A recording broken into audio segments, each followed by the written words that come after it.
Chapter 9:14. Qin Manor. All of the Qin family's servants temporarily stopped what they were doing. They were absent-minded and would occasionally look in a certain direction in the manor. In a very spacious hall, Qin Xiang looked at the young woman in the hall and said in a deep voice, "Where is he?" A servant of the Qin Manor walked in from outside and said respectfully, replying to the Prime Minister, "The young Duke is not in the room." Lu Dayo bowed to Prime Minister Qin and turned to look at Qin Yan. He cupped his hands and said, "Sir Qin, this young Duke Qin forcefully kidnapped a civilian girl." Qin Yan's face was gloomy, and he said coldly, "Sir Lu, you should be careful with your words. Although our court does not use words to convict people, before the matter is clear, it is best not to speak carelessly." After Qin Yan finished speaking, he looked at the woman and asked with a gloomy expression, "You said that you were kidnapped and sent here?" The man who looked like a bailiff frowned and took half a step forward, but he was stopped by Lu Dayo. The woman nodded and said, "Yes." Qin Yan asked again, "Then how did you escape the room?" The woman opened her mouth, but before she could say anything, a silhouette stepped out from behind her. The woman with the scar on her face stared straight at Qin Yan as she spoke. "I heard this young lady calling for help in her room, so I secretly let her out." Qin Yan frowned. You? The man finally couldn't take it anymore. He took a step forward and said, "The witness and material evidence are conclusive. Do you still want to deny it?" "You are." Just as Qin Yan's anger rose, he was interrupted by Lu Dayo. County Magistrate Lu smiled and said, "The country has its laws. The young duke forcefully kidnapped a civilian girl. This is an established fact. Her Highness the Princess has ordered this case to be investigated strictly. I hope that Sir Qin will not hide the information about the young duke." Qin Yan impatiently shook his head. "I don't know where he is. This official is just reminding you." County Magistrate Lu smiled and respectfully bowed to Prime Minister Qin before saying, "Let's go, wait a moment." Qin Yan stretched out his hand and pointed at the woman with a scar on her face. He said, "She's a maidservant of my Qin clan. Lord Lu, are you taking her away as well?" Lu Dayo shook his head and said, "What are you talking about, Mr. Qin? This girl is the key to this case. Of course, we have to take her with us."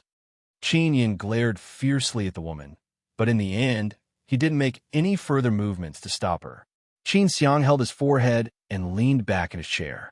He closed his eyes and muttered, "This bastard, this bastard." Qin Yan clenched his fists and walked to the door. He looked at a servant of the Qin clan and asked in a low voice, "Where is that unfilial son?" The man said in a low voice, "They left through the secret passage." Qin Yan lowered his voice and said, "Tell him to stay outside during this period of time. Don't come back." Although similar cases had occurred in the past, times had changed. The new system of the imperial court had just been established, and it was time for them to enforce the law.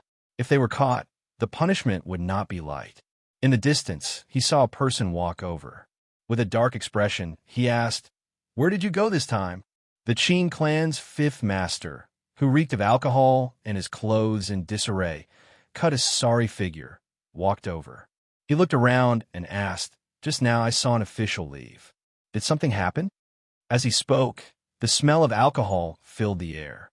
Qin Yan took a step back in disgust and asked, "How did you end up like this again? You've lost all the face of the Qin clan." The Qin clan's fifth master waved his hand and said, "On the way back, I met a mad dog. As a member of the Qin clan, I obviously couldn't allow it to randomly bite me. Wouldn't that be losing face for the Qin clan? So I broke its 5 legs and broke its teeth."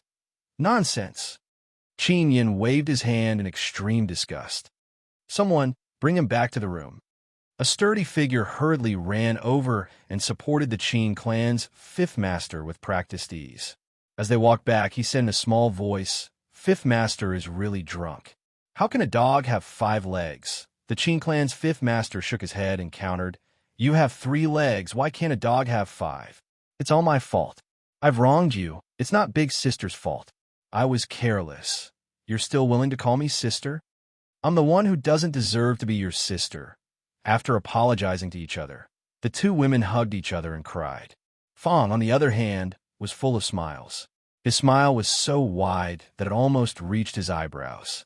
Li Yi looked at the back corner. The lady who had not raised her head since she walked in pulled Xiao Huan's sleeve, signaling to her. The servant girl immediately understood. She slowly walked over and looked at the woman with a scar on her face. She pulled the woman's hand and whispered, "Sister Lu Mei, come in. The eldest miss and the second miss are inside. Son-in-law, of course I know this." Fong patted his chest and said, "Even though Lu Lao-san is not a good person, I am indebted to Xiao Mei. In the future, I will treat her as my daughter." Li Yi shook his head and said, "You treat her as your daughter. She treats Xiao Hong as her sister. You treat Xiao Hong as you are the one who is not a good person." Fong ran away with a red face. Lu Dayo walked over and shook his head, saying, "Masterly." Qin Yu ran away. "I'm afraid it won't be easy to catch him. Kidnapping a commoner girl is not a small matter, but it's not a big matter either. Moreover, it didn't lead to a tragedy. I'm afraid the Qin family won't be touched." "Who said I was going to touch the Qin family?" Li Yi shook his head and looked at Fong, who was being lovingly beaten by Fong's wife. He said, "It's good that he's fine. As for the other things, we can take it slow." "What do you mean by it's not a big matter, but it's not a small matter?" The sloppy old man frowned, looked at Lu Dayo and asked, "Do you know what that place looks like?" What that bastard committed was more than just kidnapping a commoner girl. If he hadn't run fast, this old man would have let him see all kinds of strange martial arts in this world, so that his life wouldn't have been in vain. The sloppy old man was very excited and angry. Li could understand. This time, he was really made a fool of. If he couldn't get back at them, he was afraid that it would be difficult to untie the knot in his heart. Maybe even his heart of martial arts would be affected. Li looked at him and said, "Sue, don't be excited. Don't worry, I promise to find out this matter soon. When the time comes, I will let you do it yourself. Those who should be punished will not be spared." A worried look appeared on County Magistrate Lu's face. He said, "With such a thing happening to the Qin family, I'm afraid that very few people will impeach Lu Yi. It's best to let him investigate this matter. However, last time, we alerted the enemy. I'm afraid it won't be easy to investigate again." Li Yi shook his head and said, "In the morning assembly tomorrow, Lord Lu will impeach Lu Yi in front of all the officials. He used his identity as a spy to break into an official's house and was lawless." County Magistrate Lu was stunned and couldn't believe his ears. "Forget it. Your identity is not suitable." Li Yi thought for a moment, then shook his head and said, "Let's change it to Lord Zong. When Lord Lu goes back, please go to the capital governor's mansion." County Magistrate Lu thought for a moment and asked doubtfully, "Lord Li, forgive this lowly official for being slow-witted, but why do we impeach Lu Yi?" "Lord Lu is very careful. After Lord Zong impeaches Lu Yi," Li looked at Lu Dayo and said, "Lord Lu, please write down the names of those who follow the trend." Chapter 9:15. Lu Dayo gazed at Li Yi in a daze for a long time. Only then did he raise his hands in a somewhat ashamed gesture and say, "Sir is wise." The actions of the county government were completely unconcealed. The matter of the Duke of Qin forcefully abducting a woman and fleeing to escape punishment quickly spread throughout Jingdou. This was not the first time the Duke had done such a despicable thing. He had done many more shameless things before, but by relying on his powerful background, he was able to settle them all. However, that was then and this was now. Recently, it was a special time. Let alone the Duke. Even if it was a prince committing a crime, it had to be tried according to the rules. Otherwise, the court, which had just reformed the law, would be slapping itself in the face. Countless people were waiting to see them make a fool of themselves. Of course, no law could be changed overnight. Perhaps the Qin family would be condemned by public opinion, but it would not be able to harm their foundation. Although the people were helpless, they could only accept this reality. The Chui family. Qin Yin gazed at Chui Qingming with a face full of surprise and asked, "He hasn't come to the Chui family?" Chui Qingming shook his head and said, "Earlier, he only sent someone to tell me about the secret intelligence office. He didn't come tonight. He then shook his head and said, "Today is different from the past. He really should be more careful. If he's caught by the government, it will be troublesome. After this incident, I will let him stay at home peacefully for a period of time. When His Highness the King of Shu returns, everything will be settled." Qin Yin sighed and said, "I'll go to the other families to see. If this unfilial son isn't in the Chui family, where can he hide?" After Qin Yin left, a person walked up to Chui Qingming and said in a small voice, "The matter of Qin Yu is only a small matter. Its influence is limited. I'm just afraid that once they catch Qin Yu and dig out some other things from his mouth, things will be very bad." Chui Qingming thought about it and waved his hand. Even if they really dig it out, what can they do? If they really have the guts to dig it out, there's no harm in helping them. The middle-aged man beside him paused and seemed to realize something. He then smiled and said, "Second brother is right. Even if they have the guts, they don't have the strength." Late at night, Qin Yin dragged his tired body back to the Qin manor. His expression was dark as he muttered to himself, "Just where did this unfilial son go?" It was rare for Li Yi to wake up early today.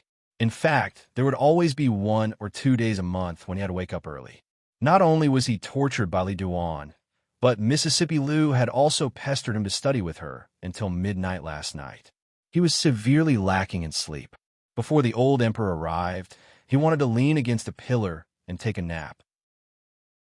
However, a fly kept buzzing in his ears, and he couldn't chase it away no matter how hard he tried. Li Xian frowned and said, "What's going on with Louis? Isn't he usually very cautious? Why is he so reckless this time? When I came over just now, I heard a lot of people talking about him in front of His Majesty." He struggled to open his eyes and said weakly, "Fine, don't talk. The court is about to begin. Let me sleep for a while." Li Xian looked at him and asked in surprise, "What's wrong with you? Why do you look so listless?" Li Yi glanced at him and said, "If you had an energetic wife or sister, she wouldn't be much better than me." The surprise on Li Xian's face turned into shock. He asked in a low voice, "You've already taken her down?" Before Li Yi could understand what he was saying, a eunuch announced in a sharp voice that His Majesty had arrived. When the old emperor went to court, he needed 2 eunuchs to support him. The eldest princess sat on the lower right side of the emperor. The officials greeted her one after another. "My ministers, what important matter do you have to report to me today?" He looked down at the people below. His voice was still calm, but it didn't have the same imposing manner as before. In the main hall, Chui Qingming met the eyes of several people and nodded slightly. One of them was about to step forward, but someone else in front of him stepped forward before him. Chui Qingming's eyes narrowed as he looked at the figure in front of the hall. The capital governor, Zheng Shichen, bowed and said, "Your Majesty, I accuse the Assistant Minister of Justice, Liu Yi. Relying on Your Majesty's favor, he disregarded the law and brought people from the secret bureau to break into the official residence." Chui Qingming was startled, and some doubt appeared on his face. Zheng Shichen actually wanted to impeach Liu Yi. Could it be that he had guessed wrong? However, this wasn't the time to think about these things. He signaled with his eyes, and a few more people stepped forward. "I accuse the Assistant Minister of Justice, Liu Yi. I second that." For a moment, Lord Liu Yi, who had risen from small bailiff to the position of Assistant Minister of Justice in the past 2 years, became the target of public criticism. People kept stepping forward to impeach him, but the reasons for the impeachment weren't exactly the same. Behind the crowd, a gaze swept across the people who stepped forward one by one. It swept back and forth a few times before he took out a brush from his sleeve and began to write on the ceremonial tablet. The people stepped forward one by one in an orderly manner. At some point, a white-haired old man stepped forward. "It's Lord Zhao." Even Lord Zhao can't stand the actions of the Secret Intelligence Bureau. Although the old man's official position wasn't prominent, he was known for his knowledge and had many students. Of course, the most important thing was that he was old enough to speak freely in the court. "I accused the Women's College of misleading the students. They actually spread the fallacy that parents with single eyelids cannot have children with double eyelids. This is completely unsubstantiated." Lord Zhao's words confused all the court officials in the hall. Wasn't everyone criticizing Lu Yi just now? The atmosphere was unprecedentedly high. If they put in more effort, they might be able to pull him down from the position of Assistant Minister of Justice. Had Lord Zhao gone senile? Why did he run out at this time to join in the fun? The court officials didn't care. The ceremonial tablet in the hands of the capital magistrate Lu Daiyou fell to the ground, and he hurriedly picked it up. Li Xian's mouth was wide open, and his face was full of horror. Li Yi opened his eyes, and he was no longer sleepy. In the main hall, there was no expression on Emperor Jing's face. Below him, the eldest princess, who had always been as still as a mountain, had the beads hanging from the phoenix crown on her head shake. Lord Zhao's interruption was very untimely. It was very likely that he would change the topic and cause His Majesty to overlook Lu Yi's crimes. Some people began to suspect that Lord Zhao, who had always taken a clear stand, had gone senile or had betrayed them. But at the moment, this was not important. Soon, someone stood up and continued the previous topic.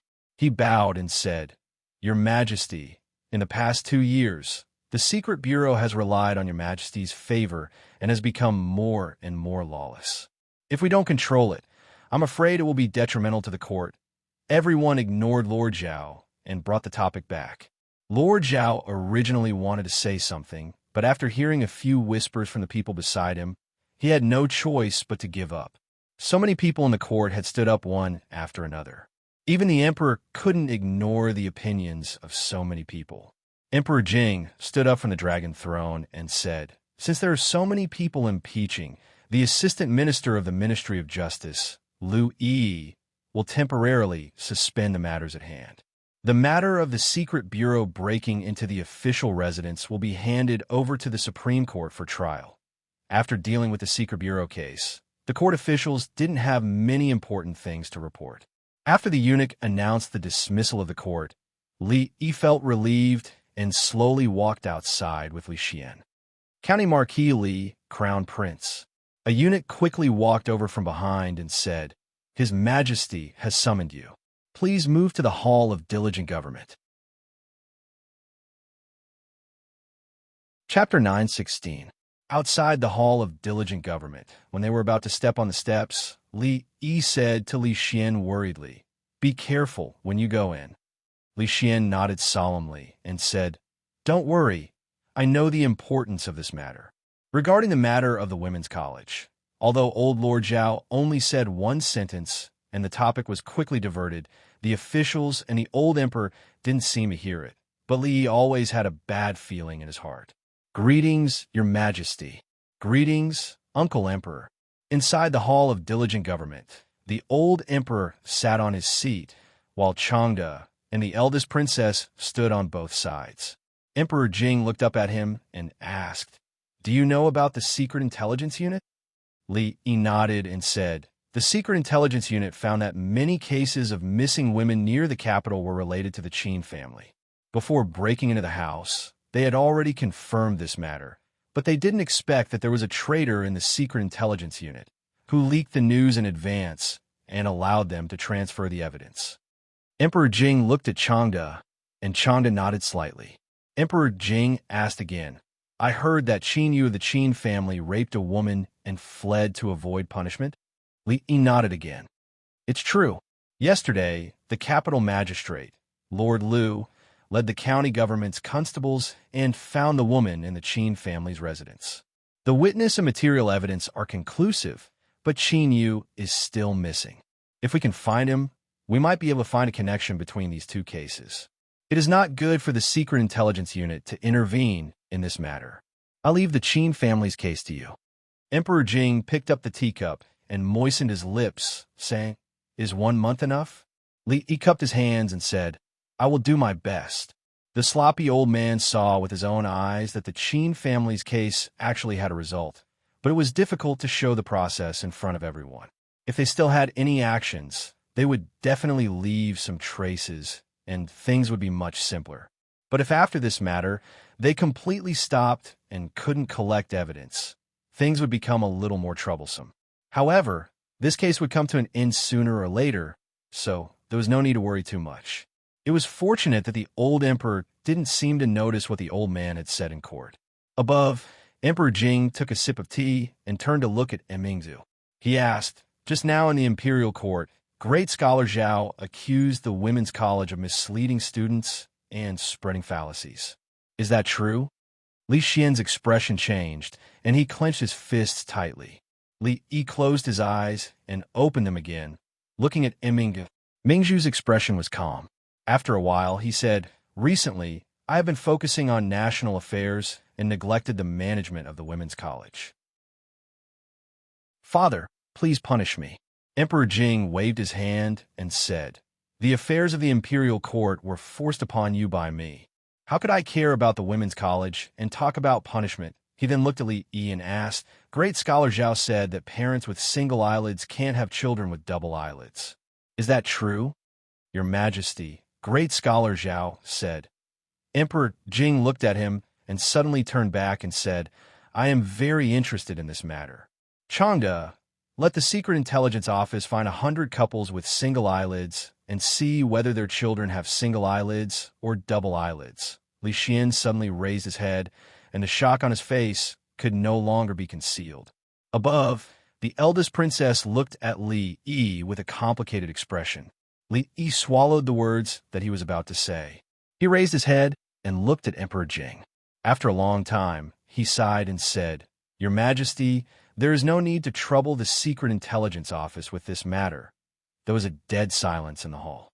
After a long time, Mingzu turned to look at Emperor Jing and said worriedly, Father. Emperor Jing's expression was calm.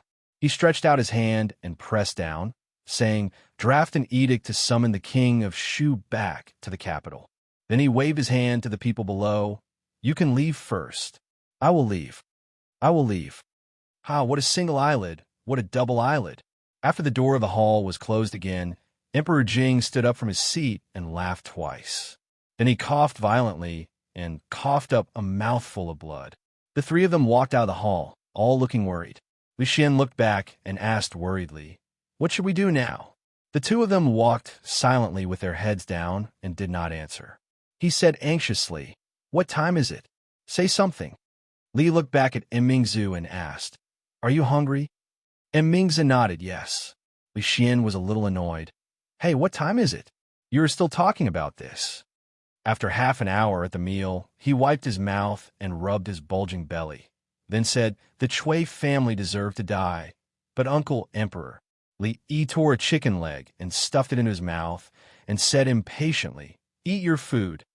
The Chui family would definitely perish, but definitely not in such a manner.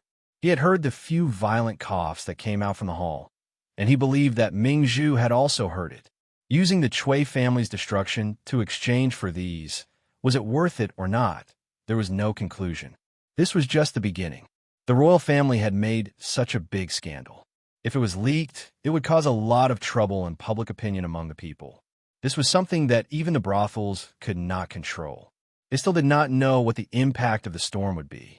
Li Xian bit the chicken leg and said, Uncle Emperor handed that case to you. How are you going to investigate it? Things had already developed to this point, and it was already out of their control. It was useless to think too much. Li looked at Li Xian, who had already eaten the chicken leg, and asked, Are you full? Li Xian rubbed his belly. I am full. If you are full, then go home and sleep. Don't think about that nonsense. Compared to the gloomy atmosphere of the meal party, the atmosphere of the Chui family was much more cheerful. This time, Liu Yixue will definitely not be kind in the matter of the Secret Intelligence Agency. With so many eyes in the court watching, even if His Majesty wants to play favorites, I'm afraid it will be difficult. If the position of Assistant Minister of the Ministry of Justice falls back into our hands, it will be much more convenient in the future. No matter who gets the position in the end, it is always good for us to get rid of one person. In my opinion, that capital magistrate is also a person who does not know what is good for him. The gloomy expression on the faces of the Chui family members was swept away. After all, this was the only thing that could slightly turn the situation around in recent days. If it was not for Liu Yixue, the Chu family would not have fallen, and the Chui family would also have a power that was far more powerful than they were now. The scene of Lu Yixue being condemned by thousands of people in the court today still made them feel very happy when they thought about it. At this moment, a man suddenly jogged in from outside. His face was wild with joy. As he ran, he shouted, "Lord Chui, great news, great news." Seeing that the man was almost wild with joy, Chui Qingming was puzzled and asked, "What happened? Why did Lord Su come personally?" The middle-aged man immediately said, "His Majesty has just drafted an edict to summon the king of Shu back to the capital." "What?" Chui Qingming's body trembled. He grabbed the man's arm and said excitedly, "Is this true?" "Absolutely," the man said with certainty. "The edict has already been sent to the 3 provinces. I saw it with my own eyes. Lord Chui, you just need to wait for a few more hours. I'm afraid you will hear the official announcement of the edict." "Good." Chui Qingming's eyes shone brightly. He laughed and said, "Good, it is indeed great news. Today, the Chui residents will hold a banquet to celebrate this matter."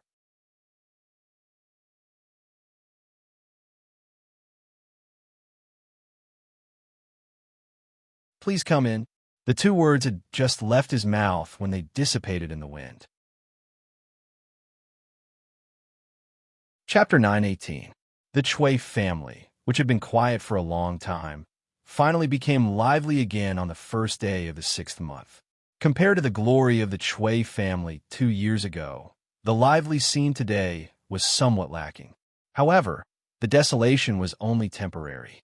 The announcement of the edict allowed everyone to see the dawn of hope. In the main hall of the Chui family, everyone toasted each other. The host and guests were happy and full of smiles. As they chatted, someone looked around, put down his wine cup, and said in surprise, "Why don't I see Lord Chun and Lord Sung?" Chui Qingming smiled and said, "Lord Sung is not feeling well, and Lord Chun has some urgent matters to attend to, so they can't come today." What urgent matter can be more important than this? Recently, Lord Chun seems to be a bit abnormal. It's not just Lord Chun. I feel that Lord Sung is even more abnormal. Today, the 2 of them. Chui Qingming raised his hand and pressed it down. He smiled and said, "The 2 lords are my colleagues, so they must have some difficult matters. Let's ignore them for now. Everyone, please drink to your heart's content today." Although Chui Qingming said this, the smile on his face was somewhat forced. There was a trace of darkness hidden in his eyes that no one noticed. "Lord Qin, is there any news from Nephew Qin?" Chui Qingming did not want to talk about this matter anymore, so someone changed the topic at the right time. A trace of anger appeared on Qin Yan's face. He said, "This unfilial son, I don't know where he went. He didn't even bring a message to the family. Lord Qin, everyone here is on the same side. You don't need to hide. Yes, this is not a serious case. There is no need for nephew to hide. This will make things more complicated." Qin Yan's face revealed a complicated expression. "I won't hide it from everyone. This official really doesn't know where that unfilial son went. Everyone is well aware of this matter. Lord Qin is wrong." Qin Yan shook his head and no longer argued. He turned to look at Chui Qingming and said, "His Majesty gave that case to Li Yi. I worry." Chui Qingming raised his wine cup and smiled unconcernedly. He said, "So what if it was given to him? Not to mention that we have already taken care of this case. Even if he finds it, what can he do?" A month's time was not short, but it was not long either. However, it was not enough to investigate a case that could not be found through proper channels. Li Yi did not think that he was better than Master Bao. In fact, in terms of normal investigation, he was not as good as Lu Yixue. On the surface, Lu Yixue was being investigated by the Supreme Court, but he was secretly collecting evidence. Li Yi had nothing to do. In the past half a month, all he did was teach Mississippi Lu to read, play with Tsundra Lolita and Yong Ning, accompany Rui, and sleep with the little fellow, and often visit Ruoqing's place. That was all. During this period of time, the case was still pending, and Su had a lot of opinions about him. He had an eccentric temperament and rarely cared about anything. But if he cared about something, it would not be easy for him to let it go. 10 days, 10 more days. Before he left, Li promised him again and again that if there was no result within 10 days, he would use his own method to solve this matter. In the morning dew hall, the eldest princess, who had just left the court, had not yet had time to change out of her court clothes. She looked at Li and, after a moment, said slowly, "Don't investigate the case that father asked you to investigate anymore."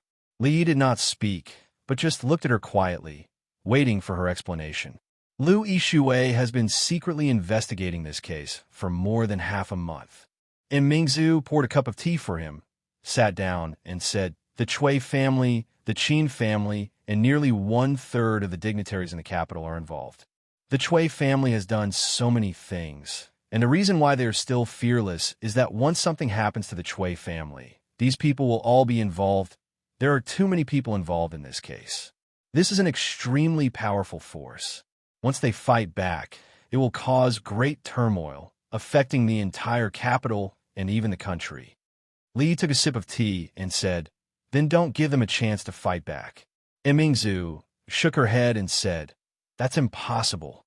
As long as you take action against one family, the others will immediately unite.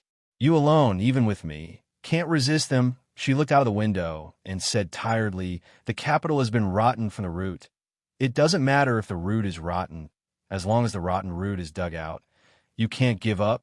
Li smiled, said nothing more, turned around and left.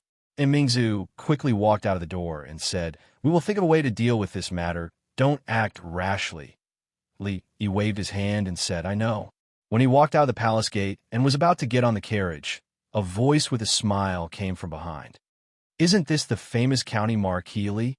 A middle-aged man came out of the palace and asked with a smile, "I heard that His Majesty gave a serious case to County Marquis Li with a deadline of 1 month. Now that the deadline is almost here, I wonder how County Marquis Li's investigation is going?"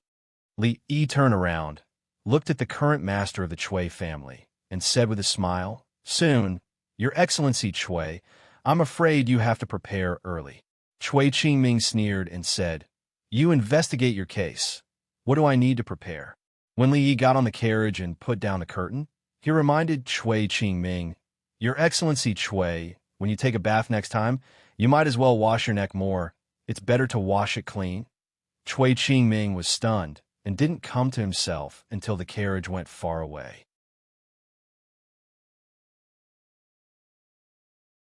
Chapter 919.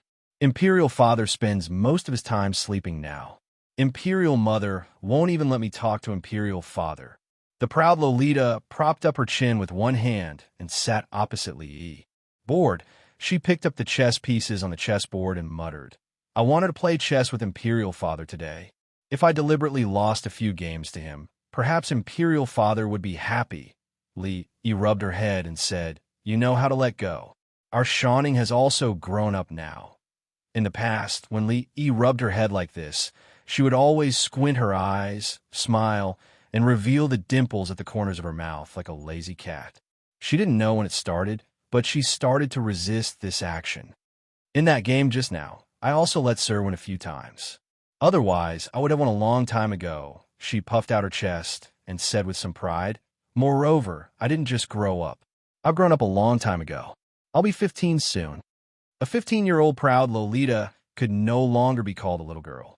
When Li looked carefully, he found that the trace of baby fat on her face was now completely gone. She looked at Li with joy, shook his arm and said, "Sir, now that I've grown up, can I drink the same soup as Imperial Sister?"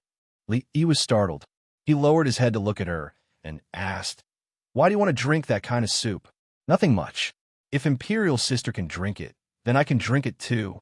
She lowered her head and looked at her toes. She said with a red face, "Moreover, I've already asked the nannies in the palace. Making soup for Xiao Huan and Rui was out of consideration for family.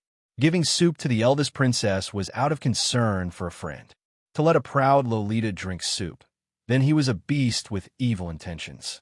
Before he could think of a reason to fool her, the servants of the Li family came to report that a guest had come to visit. This was truly an unexpected guest. He stepped into the hall and bowed. "Greetings, Lord Li. Wu Er lowered his head and walked over from behind. He silently stood behind Li Yi. Li Yi stretched out his hand and said, "Sit." After Qin he sat down, he looked at the girl who had an extraordinary temperament and was playing with the chessboard in boredom. Li Yi introduced, "This is Princess Shanning." Qin He, who had already sat down, suddenly stood up and said respectfully, "This commoner greets your highness. Don't stand on ceremony, don't stand on ceremony." The proud Lolita waved her hand. She didn't like these people who had to bow endlessly when they saw her. She was still waiting for this person to leave so that she could talk to the mister about drinking the soup. Li Yi picked up his teacup and gestured to Qin He, asking, "May I know why Fifth Master Qin is here today?" "Qin, he is not worthy of Lord Li's title of Fifth Master." After Qin Wuye sat down, he shook his head and said, "Lord Li, you've been investigating the Qin family's case these days. I wonder if you found anything?" Li Yi put down his teacup, looked at him in surprise, and asked, "Fifth Master, do you think it's appropriate for you to ask this question? Lord Li is wise. If the Qin family has really done something dirty, I don't think they can hide it from you." Qin He shook his head and said, "It's just that sometimes, in addition to the result, the process is equally important." Fifth Master Qin took out a thick book from his sleeve, put on the table, and said, "The Qin family is attached to the Chui family and the king of Shu. All these years, they have done a lot of things behind my father's back, all of which are in this book." After he sat back down, he said, "The missing women's case that Lord Li is investigating involves not only the Qin family. This case has always been secretly planned by my good-for-nothing nephew. Unfortunately, although he is good-for-nothing, he is a rare tough nut to crack. Please forgive me for being powerless." Li Yi's gaze lingered on him for a long time before he asked, "Is Qin Yu still alive?" Qin Yi nodded. "Yes." Li Yi took a sip of tea, then gave him a thumbs up and praised, "Fifth Master Qin, you really have a good way." Qin, he just modestly cupped his hands. "In terms of means, I am far inferior to you, Lord Li." The two of them complimented each other face to face, which seemed a little shameless. Li looked at him and asked, "You came today to deliver this?" Qin He shook his head and said, "I also wanted to remind you, Lord Li, that this case involved a lot of people. Once it is investigated in depth, I'm afraid it will affect half of the capital. It's best to be careful." Li looked distressed. "Then what should I do? I definitely can't fight half of the capital. How about we stop investigating and go to His Majesty to receive punishment?" Qin He lowered his head, then quickly raised it again. Looking at the chessboard beside him, he said, "Press the strong and not the weak. Take away a few of their most important chess pieces, and they will also lose the game." Li Yi nodded, looked at him, and asked, "Fifth Master, do you also play chess?" This turn could not be said to be small. Qin He came back to his senses and nodded. "I know a little." Among the people she found who could play against her, the arrogant Lolita had no opponents. Li Yi handed the black chess pieces to Qin He, then looked at the arrogant Lolita and said, "If you beat him, you can drink as much soup as you want." The arrogant Lolita's eyes lit up, and she asked excitedly, "Really?" Li Yi nodded. "When has Master ever lied to you?" "Pinky swear." After confirming with Li Yi, the arrogant Lolita looked at Qin He and urged, "What are you still standing there for? Come over and play chess." Qin He lowered his head and said, "What kind of status do I have? How could I dare to play chess with the princess?" The arrogant Lolita put her hands on her hips like a little hen and pretended to be fierce. "I tell you to play, so play. This is an order." Qin He glanced at Li Yi and had no choice but to sit over. After a dozen moves, the arrogant Lolita wrinkled her pretty nose and said with dissatisfaction, "Even if I want to win fair and square. I don't need you to go easy on me. If you go easy on me again, I will ask Father Emperor to beat you." Qin Yi's face was expressionless, but a trace of surprise appeared in his eyes. He nodded and said, "This commoner obeys." Although Li Yi had also investigated this fifth master of the Qin family, he only knew that he was good at chess from a seemingly unintentional sentence from Prince Ning. The arrogant Lolita did not lack talent. What she lacked was the accumulation of time and experience. In terms of chess skills, she was still a distance away from these old foxes. Not long after, her delicate eyebrows furrowed tightly. Chini put down a chess piece and stood up. He cupped his hands and said, "Your Highness, thank you for going easy on me." The arrogant Lolita's little face showed a look of distress. If she lost, she would not be able to drink the soup that Master personally brewed. She glared at the person opposite her. This man was really hateful. She was still a child. Did he not know to go easy on her? What are you so proud of? She curled her lips and removed the black chess pieces at several key positions on the chessboard. She put down her white chess pieces and said proudly, "Now I've won." Chini opened his mouth. The arrogant Lolita immediately said, "Don't speak. If you speak again, I'll have Imperial Father beat you." Li looked at Chinhi and said with a smile, "Sorry, this is how our family plays chess." The arrogant Lolita was overjoyed because Master had just said, "Our family." Chinhi looked at the chessboard, then looked at Li. He seemed to have understood something. A smile also appeared on his face. He took back the booklet on the table and bowed, saying, "I've lost. Your Highness, Lord Li, I will take my leave." "Master, I've won." The arrogant Lolita turned to look at him and made a gesture of victory. In the kitchen, Li helped the arrogant Lolita boil soup. He conveniently took a chicken leg and handed it to the sloppy old man standing outside the door with a bitter expression. The sloppy old man glanced at him. "I have no appetite." Forget it. That thing. I'll give it to you." Li took out a booklet and handed it to him. He said, "If you don't have enough people, you can go to the Lu Alliance to find Lu Luo. They shouldn't refuse Su's request." After the sloppy old man took the booklet, he flipped through it and turned to leave. After a few steps, he turned back and snatched the chicken leg from Li's hand. The next moment, his figure suddenly disappeared.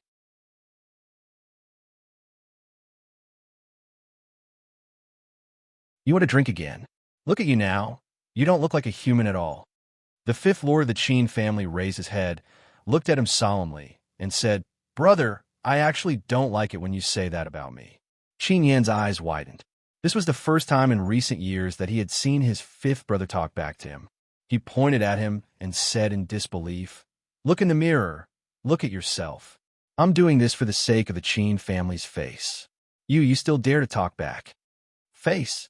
Fifth Lord Qin laughed mockingly and said, "Don't deceive yourself and others. What face does the Qin family have left? The Qin family's face was not lost by me, but by you people." Qin Yan's face revealed anger, pointed at him, and said, "How much did you drink tonight? Bastard, you dare to say such words. Do you still have any manners?" Qin looked at him seriously, shook his head, and said, "Rules. Don't be naive. Rules are meant to be broken. If worst comes to worst, I'll just flip the table and not play anymore," he muttered, and then said, "Also, I don't like it when you call me bastard." Bang! Qin Yan's body flew back into the room, knocking over several tables and chairs. Qin rubbed his forehead and muttered, "I'm really a bit drunk. I can't even control my hands and feet. Wu Er, why aren't you helping Fifth Lord?" Wu Er. After saying these two sentences, he nodded in understanding. "Oh, Wu Er is gone. He's coming. A sturdy figure ran over from behind and supported his swaying body. He looked at the Qin family's servants at the side and said angrily, "Are all of you dead people? What are you still standing there for? Why aren't you going to help the great lord?" The capital was the richest place in the Jing kingdom, and it was also the place where the nobles and officials gathered the most. In the same city, there were poor commoners who didn't know the next meal and were worried about their livelihood. There were also high officials who were fish in the day and had fun at night. The two regions, one in the north and one in the south, were like two completely different worlds. In the southern district of the capital, in a luxurious mansion, the naked, middle-aged fatty had just climbed down from the body of the seventh concubine he married a few days ago. He wiped the sweat from his forehead and inadvertently glanced at him. The sweat that he had just wiped off came out again, but this time it was cold sweat. His body trembled a few times, and he looked at the cloaked figure sitting at the table in the middle of the hall and said with a trembling voice, You? Who are you? Is it over?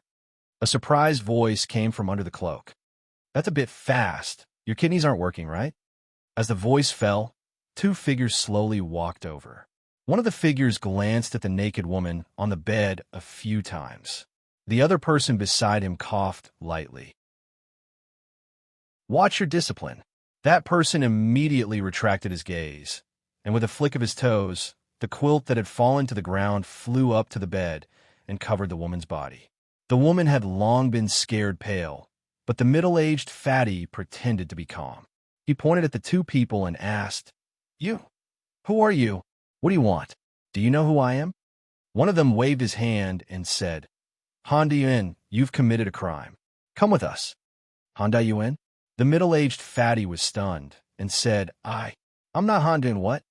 That person was stunned, and he asked, Isn't this the Han residence? The middle-aged fatty said timidly, This is the Han residence, but the Han Dayuan you're talking about lives in the Han residence next door. Between the two of them, one of them took out a portrait, and after looking at it carefully, he cursed in a low voice, Damn it, we've gone the wrong way. He glared at the person beside him, and then looked at the middle-aged fatty and said, I'm sorry. I've mistaken you for someone else. Sorry for disturbing you. You can continue. The two of them walked out of the door, and when they closed the door, one of them turned back and whispered, Eat more chives on a daily basis. It's good. Claw thorn. Before the middle-aged fatty could finish a sentence, he felt a sharp pain in his neck, and his entire body went limp and fell onto the bed. The woman wanted to open her mouth to scream, but her vision also went black, and she lost consciousness. Not long after, in the house next door, a middle-aged man curled up at the foot of the bed and looked at the two people in the room in horror. He said with a trembling voice, Who are you? What are you doing here? A black shadow in the room asked in a deep voice, Are you Han Sanyuan? The middle-aged man felt relieved, and he shook his head and said, No, you've got the wrong person. I'm Han. That's right. A person walked forward and tapped his neck lightly. The middle-aged man was horrified to find that his body could no longer move. The figure hidden in the cloak said coldly, Han Dayuan, you've committed a crime. Come with us. Chapter 921. The weather is dry. Be careful of the fire. Guard against thieves and burglars. Close the doors and windows. It's the third watch. It was a dark and windy night. It was a day of murder and arson. The clouds were thick and the stars were hidden, covering the moon. The entire capital was shrouded in a thick layer of darkness. The next day would certainly not be a sunny day, but for some people, tonight was a rare opportunity. In the third watch, in the capital, regardless of whether it was the commoners or the nobles, they had all put out their lights and gone to sleep. The night watchman struck the gong and slowly walked through the streets. From time to time, a group of patrolling soldiers would hurriedly pass by. Their armor and weapons clashed, creating clanging sounds. However, neither the night watchman nor the soldiers noticed that above their heads, countless ghostly figures were swiftly passing by. In a noble manner, in a quiet manner, a few barks suddenly came from a dog. A guard opened his sleepy eyes and mumbled, It's the middle of the night. What are you barking for? Tomorrow, we'll kill you and make stew. Although he said this, he still got up and opened the door, intending to go over and take a look. In the courtyard, in the darkness of the night, a black figure looked indifferently at the vicious dog opposite him. The vicious dog immediately stopped barking and ran back to its kennel with its tail between its legs. The guard, whose hand was already on the door latch, narrowed his eyes and listened. He then shook his head and sleepily returned to his room. In a room in the courtyard, another figure completely shrouded in a cloak patted the face of a man who was sleeping soundly on the bed. Wake up! The man opened his eyes. His face was filled with panic and fear. Then, his acupuncture points were sealed. He could not move or speak. His entire body was put into a large bag. The figure carried the bag and walked into the courtyard. With a light leap, he leaped onto the courtyard wall. The figure in the courtyard glanced at the kennel and quickly retreated. In the darkness of the night, there was more than one figure carrying a large bag hurriedly. Everyone rushed over from all directions. Finally, they all gathered in the same courtyard. The unkempt old man swept his gaze over them and said, "Count, count. Is everyone here?" A person counted and respectfully said, "There should be 40 people, but there are 38. There are 2 more people on the way. Senior, please give us your instructions." "They're here." As soon as the voice fell, 2 large bags were thrown in from outside. The sloppy old man walked back in the hall, pulled out a chicken leg, took a bite, and said, "You should be responsible for your own people." There were quite a few rooms in the courtyard. Everyone split into groups of 2, picked up the squirming bags in the courtyard, and picked a room to enter. In a certain room,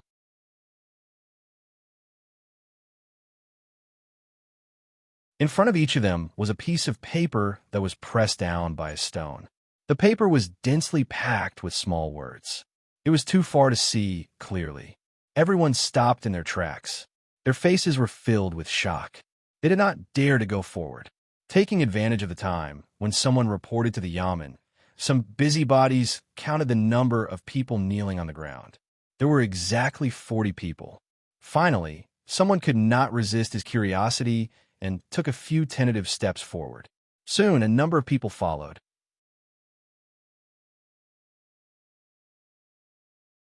Chapter 922. The people were facing the stone tablet, and the people who were tied up and kneeling on the ground were also facing the stone tablet. Thus, no one could see their faces clearly. Only when one person mustered up the courage to walk forward and lowered his head to take a look did he let out a cry of surprise. This looks like Assistant Minister Way of the Ministry of Works.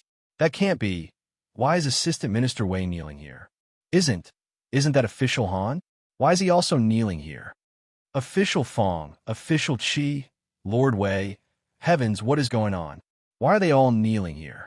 The people present naturally couldn't recognize all the faces of these people, but there were always some people who, due to their status, often appeared in front of the people, so it wasn't difficult to recognize them. It was also because of this that everyone present was shocked and in disbelief. Because all the people kneeling here were high-ranking officials and dignitaries of the capital.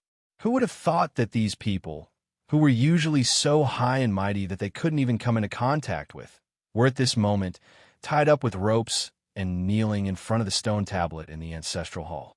Their eyes could clearly move, but their bodies couldn't move, and their mouths couldn't speak. It was broad daylight. Could it be that he had seen a ghost? Finally, someone noticed the abnormality. He pointed at the papers in front of these people and said to the crowd, "Look, what's written on these papers?" Someone picked up a piece of paper and looked at it. The expression on his face was at first stunned, then gradually became one of hatred and anger. These corrupt officials, they're beasts. Under his lead, everyone walked forward and picked up the papers that were pressed down by the stones on the ground. These corrupt officials are actually so daring, right under the feet of the emperor of the capital. For these things, even if they died 10 or 100 times, it still wouldn't be enough. Could it be that the heavens have shown their will and dragged out all these beasts to kneel before Lady Shuang's memorial tablet? The heavens have eyes, the heavens have eyes. The papers in everyone's hands were densely filled with the crimes committed by these officials and nobles who were kneeling on the ground in their entire lives. Every single one of them was horrifying, and it caused one's heart to go cold just by looking at it. They had no idea that these people, who usually looked bright and noble on the outside, were actually so dirty on the inside. When they knelt neatly in front of the tombstone, and the crimes that they had signed and stamped were placed in front of everyone, the suppressed emotions in the hearts of the people suddenly exploded. One of them finally couldn't take it anymore. If he wasn't the assistant minister of the Ministry of Justice, he could be another assistant minister or some other influential official. It didn't matter who he was. What was important was that the sky had fallen.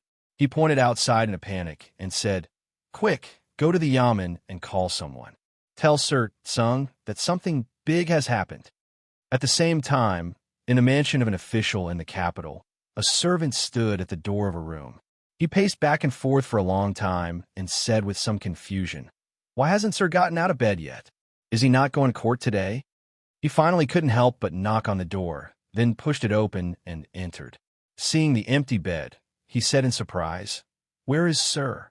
Not long after, a servant hurriedly ran out of the door and went straight in the direction of the yamen. Along the way, there were many people who were just as panicked as they were. The capital yamen. Seng Shichen had actually just woken up and finished washing up. Before he could beat the drum and start the court, a bailiff ran in from outside in a panic and said with a pale face, "Sir, something big has happened." Seng Shichen frowned and said, "What is it? Tell me slowly." The bailiffs hurriedly said, 40 officials and nobles in the capital were kidnapped last night and were only found this morning. They were all tied up and kneeling in Lady Shuang Shuang's ancestral hall. Seng Shichen was startled and asked, "How many did you say?" "Not more, not less. Exactly 40. As soon as he finished speaking, there was already a burst of noise coming from the entrance of the yamen. "I want to report a case. My lord is missing. My marquis is also missing. My old master and second master are missing." Seng Shichen's body swayed, and he had to support himself against the wall to steady himself. More than 40 officials and nobles in the capital had all been kidnapped in one night. Where did these bandits eat the heart of a bear and the leopard's gall? This was not a crime. This was clearly piercing the sky. In front of the yamen, there was a burst of ghostly wails and wolf howls. In the great hall of the imperial palace, the civil and military officials all looked puzzled. Without the slightest sign, the number of people in court today was nearly 20% less than the day before. Although the court was not empty, the crowd had indeed become much sparser. The censors were standing in a line at the front, impeaching the officials who were absent from court for no reason. A eunuch ran in quickly from outside. Because he was too flustered, he even tripped when he stepped into the hall. He stumbled and crawled in. He knelt on the ground and said in a panicked voice, "Your Highness, the capital governor has an urgent report." A moment later, the originally quiet court suddenly became an uproar. Above the great hall, the eldest princess slowly stood up. As if she had thought of something, her expression changed slightly. Wave after wave of news, with a certain ancestral hall as the center, spread within a few hours. The capital was shaken.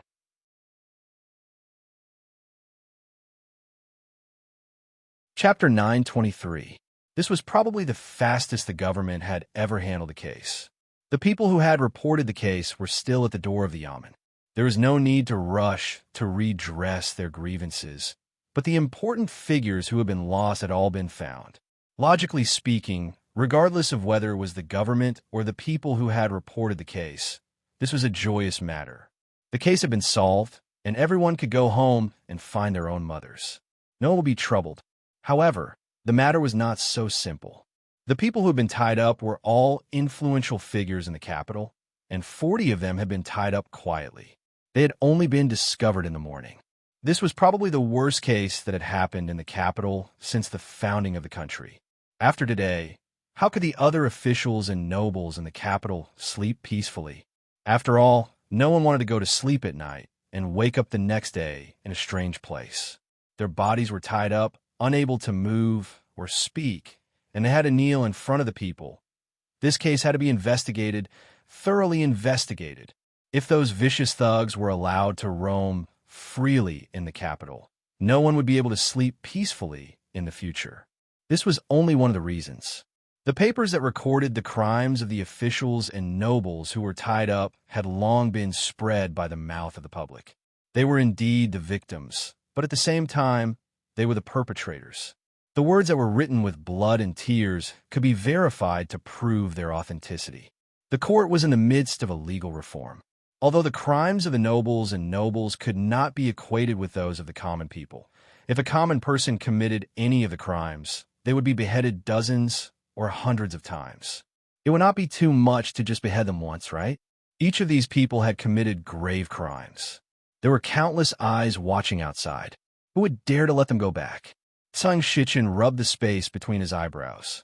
He had already ordered the bailiffs and bailiffs to bring those people back, but other than a few who could speak, the others seemed to have been cast with a paralysis spell.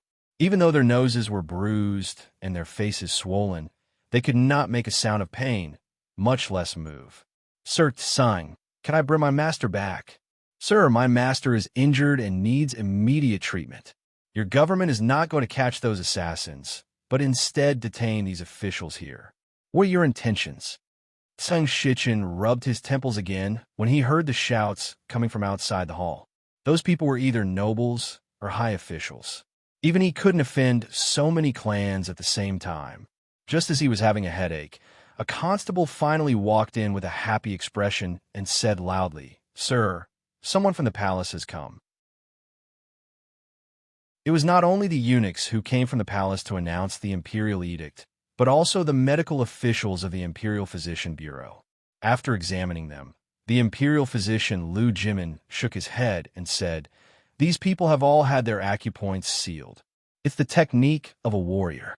A gray-robed old man walked out from the back. He stretched out his hand and pointed at one of the men's necks.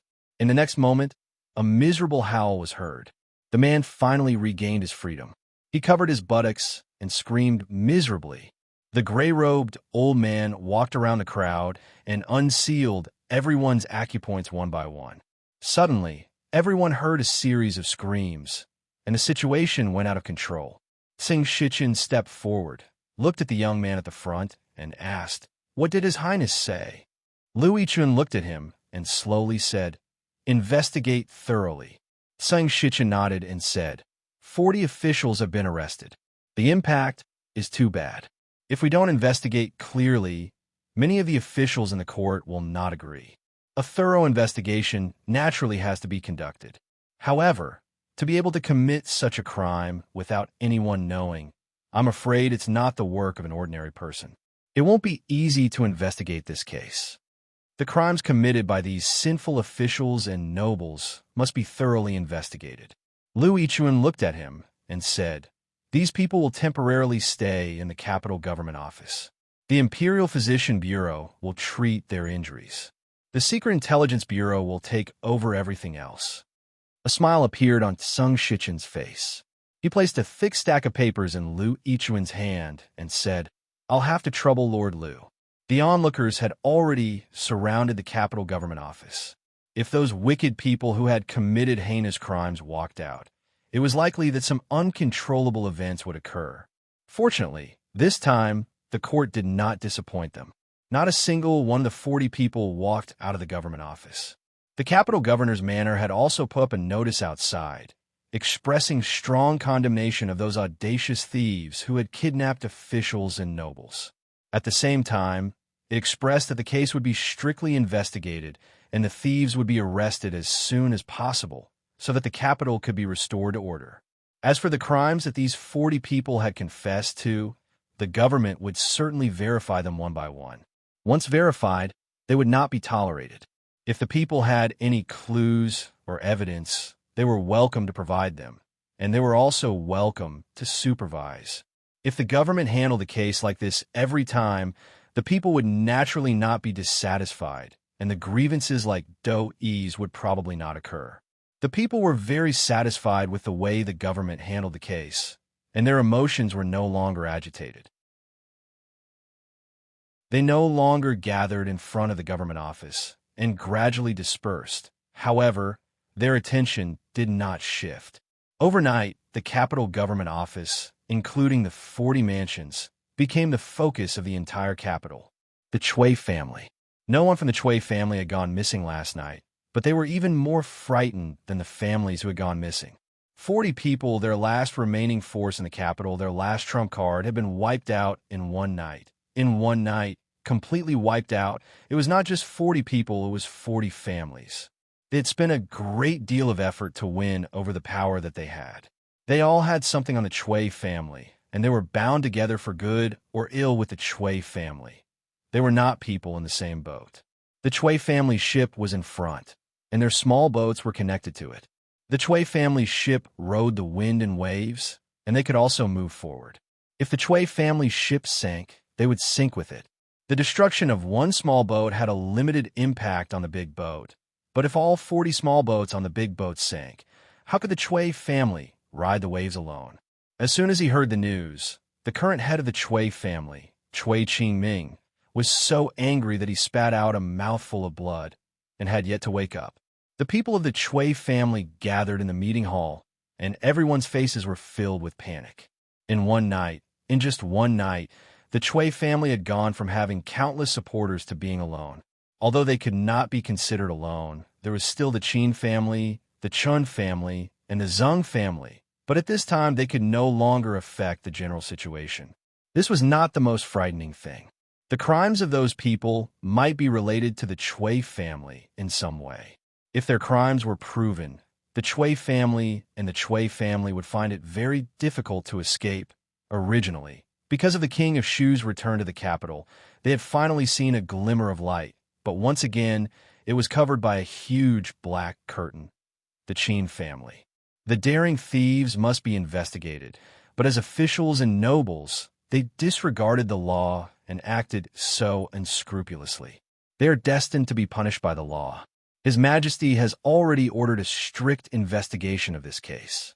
Although it will cause a great shock in the capital, in the long run, the benefits outweigh the disadvantages.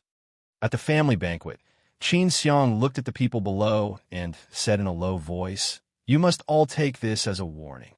Clang! Qin Yan's hands trembled. He could not hold the bowl in his hands, and it fell to the ground with a crisp sound. Beside him, his two brothers, who were also officials in the imperial court, were also pale. At the bottom of the banquet, the Qin family's fifth master picked up a mouthful of food and tore off a chicken leg.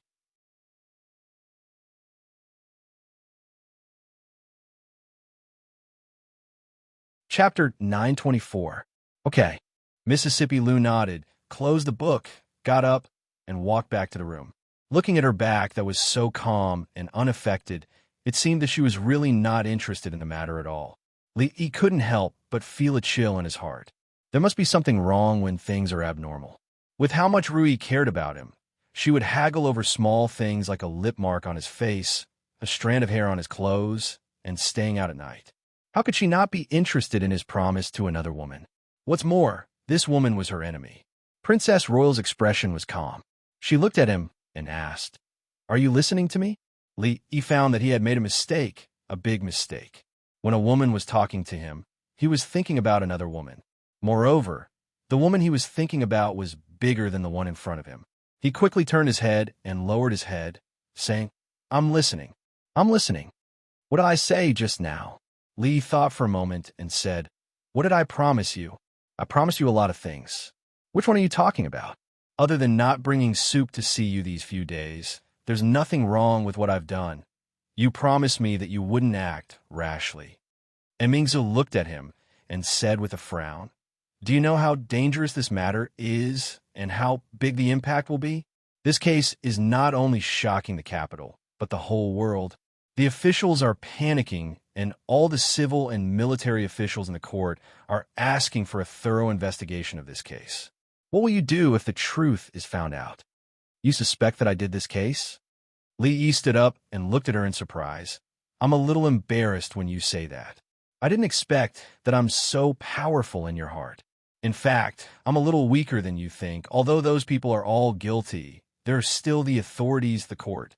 And Mingzu looked at him and said solemnly, "Have you ever thought that if the Secret Intelligence Bureau finds out the truth, you'll have to face all the officials and nobles in the capital? If I don't have you, what will I do?" Li Yi sighed. He originally wanted to cultivate her ability to do things on her own, but now it seemed that she was getting further and further away from this goal. Mississippi Lou walked over, picked up autumn water from the table, and said, "You guys continue."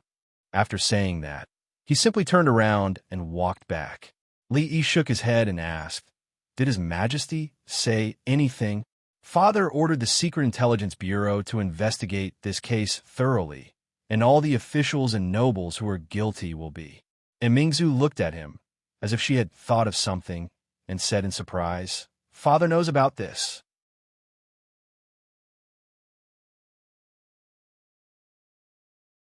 Chui Qingming's eyes were bloodshot, but he still forced himself to remain calm. He murmured, "We still have the Empress and His Highness. His Highness will be back soon." The Chui family will not perish. The Chui family will not perish.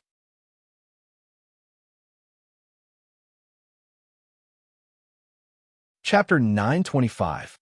The capital city was chaotic these days, but it was chaotic in an orderly manner. The reason for the chaos was that since the founding of the Jing Kingdom, there had never been so many officials and nobles who fell from power at the same time in such a short period of time. The 40 or so people were just a prelude. According to their confessions, when the Secret Intelligence Bureau investigated the case, they dragged the Qin family and the Chui family into the water. Every day, people's houses would be searched and prisoner carts would pass through the streets. Such a big movement made the entire capital city a mess.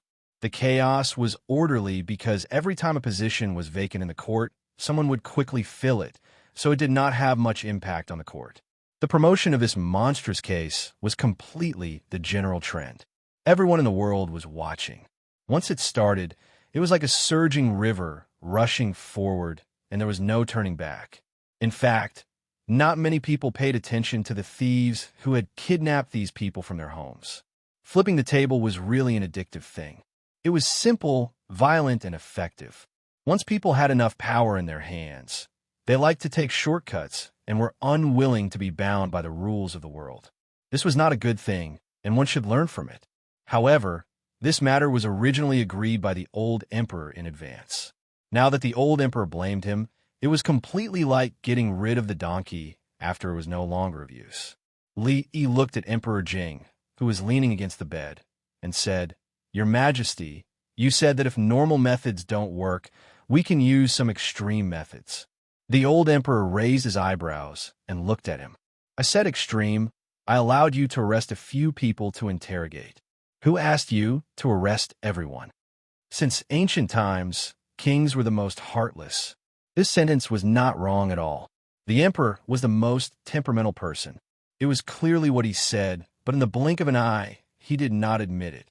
It was simply like burning the bridge after crossing the river. Uprooting, at this time, it was better not to refute. Li Yi lowered his head and ate the porridge, no longer saying anything. "You have made such a big mess for me, and you still have the mood to eat porridge here." Jingdi looked at him and felt angry. He said, "Go to the Hall of Diligent Government and reflect for 2 hours. Think about what you did wrong this time." The emperor's words were like gold and jade. This bowl of porridge was probably not going to be finished. Li Yi tore a chicken leg and hid it in his sleeve. He bowed and said, "This subject obeys your Majesty." Looking at him slowly leaving, Emperor Jing coughed a few times and sighed, saying, "If everything could be broken like this, how much worry would I have?" As the emperor, he seemed to have the highest authority in the country.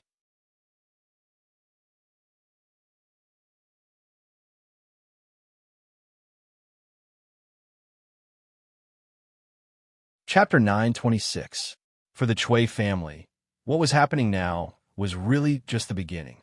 Just the fact that the king of Shu was not the biological son of the emperor was enough to send the entire Chui family, including noble consort Chui, to hell. Although the truth had not been revealed, the lightest punishment was the crime of deceiving the emperor and stealing the country. If it was more serious, no one knew which was more serious, deceiving the emperor or lying to him. But no matter which one it was, everyone related to the Chui family would not be able to escape. Chun Chang's expression changed several times and finally turned pale. Looking at Li Yi, he bowed and said, "Thank you." Li Yi nodded and turned to walk into the Zeng residence. When Drunk Ink saw him come in, she quickly hid the wedding dress in her hand. Li did not ask much. Her wedding dress was all embroidered, and it would be done in a few days. There was no hurry to do it in a day or two. He opened his mouth, but before he could say a word, Goddess Luo Shui walked in with the wedding dress and said, "You guys talk first. I'll go in and finish the painting." Li looked at her back in surprise, then looked at Ruoqing and asked, "What's wrong with her recently?" Wan Ruoqing shook her head, her pretty face showing the same puzzlement. Li Yi frowned. Miss Sung had been a little unusual recently. The last time he came, she said she was not feeling well and needed to rest, so she asked Ruoqing to chat with him. The last time, she said she had a stomachache and went back to her room to rest alone, so she asked Ruoqing to chat with him. But Li knew very well that there was still at least half a month before her stomachache. The last time, she said she stayed up all night to embroider the wedding dress and was too tired. She wanted to go back to her room to rest, so it was Ruoqing who talked with him. The last time, there were too many examples to mention. Something must have happened, something he did not know. Could it be premarital anxiety? Thinking about it, it seemed very likely. Many women would suffer from this disease before they got married, because it was due to some kind of psychological factor. Different people showed different symptoms. Perhaps the symptom she displayed was avoidance? Li waved at Xiao Chui and waited for her to come over before asking, "Has your family's young miss been behaving strangely recently?" "No." After Xiao Chui thought about it, she shook her head and said, "It's the same as before. There's nothing strange." After saying that, he seemed to have thought of something and patted his head, saying, "If there is anything, it would be that Miss has been sleeping in Sister Ruoqing's room these past few days. It has been a long time since she slept alone." Li looked at Wan Ruoqing. She nodded slightly and said, "She said that she's moving away soon and asked me to accompany her. There's nothing strange about that." Li suddenly looked at her and asked, "When she slept with you, did she touch you?" "What touch?" Wan Ruoqing asked doubtfully. Then she was stunned and blushed. Drunk Mo's personality was very active. She liked to play on the bed and was not obedient when she slept. Sometimes, something that made people blush would indeed happen. Seeing the blush on her face, Li couldn't help but imagine some scenes in his mind. Then his face turned a little red and then a little white. He turned to look at Wan Ruoqing with a complicated expression. Drunk Mo was his, and Ruoqing would be his sooner or later. The situation now was that the two of them slept on the same bed and often did things that made people blush. Who liked who? Who cheated on who? And who let down who? No, he needed to think about this problem. The capital had been very turbulent these days. It was not an exaggeration to say that it was a monstrous wave. Even the powerful Chui clan and Qin clan, although they did not fall apart, were on the verge of collapse. As for the other smaller clans, under such a huge wave, not even their corpses were left. The Qin clan had always been very close to the Chui clan and was only slightly inferior to the Qin clan. It was really a miracle that they were not affected in the slightest by this storm. At this time, in the Chun clan, the atmosphere was not as relaxed as everyone thought. "It's just the beginning, just the beginning." Chun Qing paced in the hall and said with a sullen face, "If this is just the beginning, then to what extent will it be considered to be the end?" Chun Chong sat on the chair. His expression was much calmer than his. He raised his head and looked outside.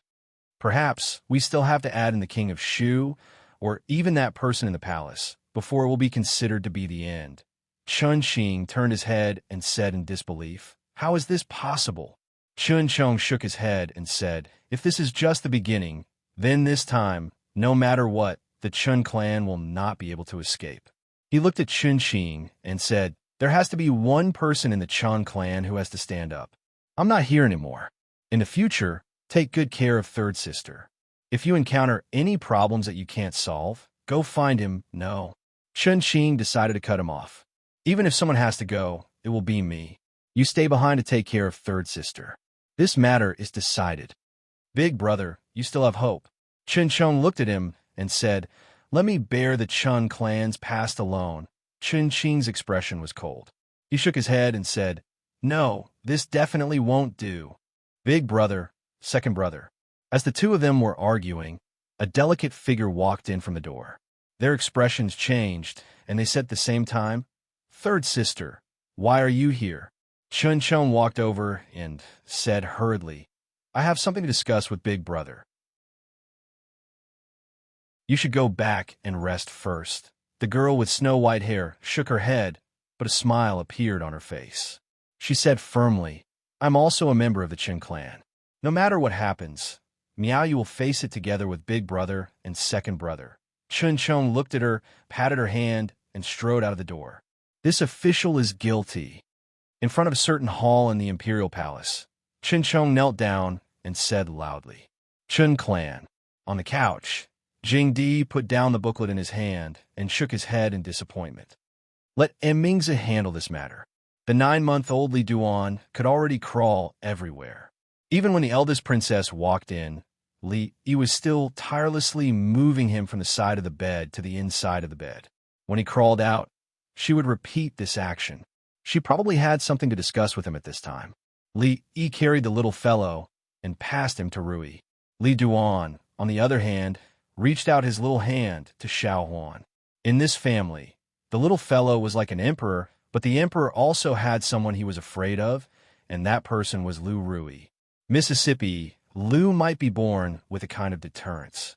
Usually, when she looked at Li Duan, he absolutely did not dare to cry or pester her. Xiao Huan, let's go out. Mississippi Lu glanced at Xiao Huan and got up to leave. Xiao Huan held Li Duan and went out obediently. Mingzi handed him a booklet and said, Take a look at this. Li opened the booklet and read it carefully. He lowered his head and asked in a low voice, If it is judged normally, what will be the result? The Chun clan has a lot of evidence of crimes. Mingzi looked at him and said, Although the House of Duke will still be considered, the death penalty can be avoided, but the punishment cannot be avoided. In the direct line, the men will be exiled and the women will be reduced to lowly status and put into the musical house. She looked at Li and said, So, I'm here to ask for your opinion. Does this count as abusing power for personal gain? Yes. However, she looked at Li and said, Leniency for those who confess, severity for those who resist. Chun Chong turned himself in, and, according to the law, he should also be punished according to the circumstances. Li knew that with her character, it would not be easy for her to make such a decision.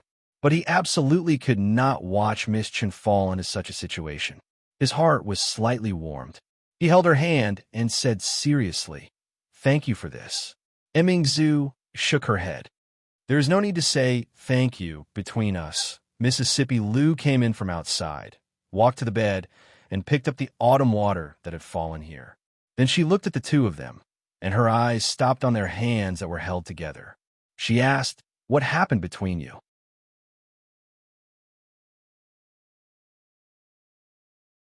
Chapter 927. Li was a little worried. No, he was very worried. Mississippi Lu's memory was getting worse and worse. She used to like autumn water so much. Her sword never left her body. She liked autumn water even more than she liked him, but now she actually forgot autumn water again and again. This was not normal, too abnormal. It was a bad memory. But how old was she? She was in the prime of her life. Li could be sure that before he became senile and forgot things, Mississippi Lu would never reach this step first. Maybe in the future, she and Rui would take turns pushing the wheelchair under the sunset, and he would be the one sitting in the wheelchair. What a beautiful and harmonious scene. The scene in front of him was not very harmonious. Mississippi Lu came back to get autumn water. He held the Princess Royal's hand with a face full of affection. In fact, this time it was really out of instinct, without any impurities. Mingzi was such an upright person that she could not tolerate any dirt in her eyes. It was not easy for her to sacrifice herself for the country and make such concessions for his feelings. Words could not express the gratitude in his heart, so he added a little body movement. Coincidentally, it was seen by Mississippi Lu. She usually guarded against Mingzi like a wolf. If he could not explain it clearly this time, he would not be able to cross this hurdle in his life. So Li reached out and held Mississippi Lu's hand and said calmly, There is something, Mingzi helped us a lot. I just want to thank her, that's all. Between us, there is nothing. He looked at the two slender white hands on his left and right and said, It's just holding hands to thank her. Li felt that he was very smart. It was not easy to explain to Mississippi Lu while holding the Princess Royal's hand. But holding two people's hands at the same time, she would not think that he had the same feelings for her as Mingzi, right? Simple? Mississippi Lu curled her lips. Nothing. The Princess Royal shook her head. Hearing a scream from inside the house, Xiao Huan hurriedly ran in, grabbed Li's hand, and hurriedly said, Son-in-law, What happened? Don't move. He watched as Mississippi Lou and the Princess Royal left. His expression twitched slightly. He shook his hands hard, and the pain in his hands lessened a little. Two violent women. It was just a handshake. Was there a need to use so much strength? Both of his hands were numb after the pain. Li suspected that the bones in his hands were crushed. If he did not take revenge, he would not be a gentleman. A gentleman's revenge was never too late. 10 years later, he would make them beg for mercy. Seeing Li's pained expression, Xiao Huan asked worriedly, young master, what's wrong?" Fong leaned against the door and looked outside. He retracted his gaze and said with a smile, "Don't worry, it's just that extreme joy turns to sorrow. The injury this time was considered a work injury." As the Minister of State, he had a disagreement with the Princess Royal during a discussion of state affairs and was injured by her. Therefore, he could have a long time to recuperate. The case that the old emperor ordered him to investigate had expired, but he did not find anything. Fortunately, the criminals found their conscience and turned themselves in, so he did not have to worry about it anymore. The Chui family had fallen. When a tree falls, the monkeys scatter. In their hearts, they were still hoping for the return of the king of Shu to make a comeback. The Qin family had also fallen. Ever since the Qin brothers were imprisoned, Prime Minister Qin fell ill and did not attend court for a long time. The Qin family was different from the past. Compared to other criminals, their crimes were minor, but they could not be easily pardoned. Considering that High Duke Chun had contributed to the country in his early years, and that he was now old and sick, and that the Chun family had turned themselves in, the punishment was reduced. All the official titles of the Chun family were removed, and they were reduced to commoners. The House of Duke was confiscated, and all their assets were confiscated. This punishment seemed severe, but to the Chun family, it was already a mercy beyond the law. This was all he could do. It was impossible for the Chun family to return to its former glory, but if they could avoid those power struggles in the future and live a stable life, it might not be a bad thing. All their assets were confiscated. From a wealthy family, they suddenly became poor. This huge difference was not something that ordinary people could bear. Li wanted to help them, but Chen Chong rejected him. He still hated the Li family, and he was even more unwilling to be pitted by the Li family. This was something that Li could understand. Therefore, he only asked people to pay more attention in the dark. When a family was at its peak, there were many people who would add flowers to the brocade, and when it was down, there were many people who would hit it when it was down. He still saw third Miss Chen often. Sometimes he would go to the Chun family to see her, either alone or with Rui. Sometimes he would go to Zue Mo's place. The great change in the Chun family not only did not break her down, but Li felt that she looked much better, which was something to be happy about.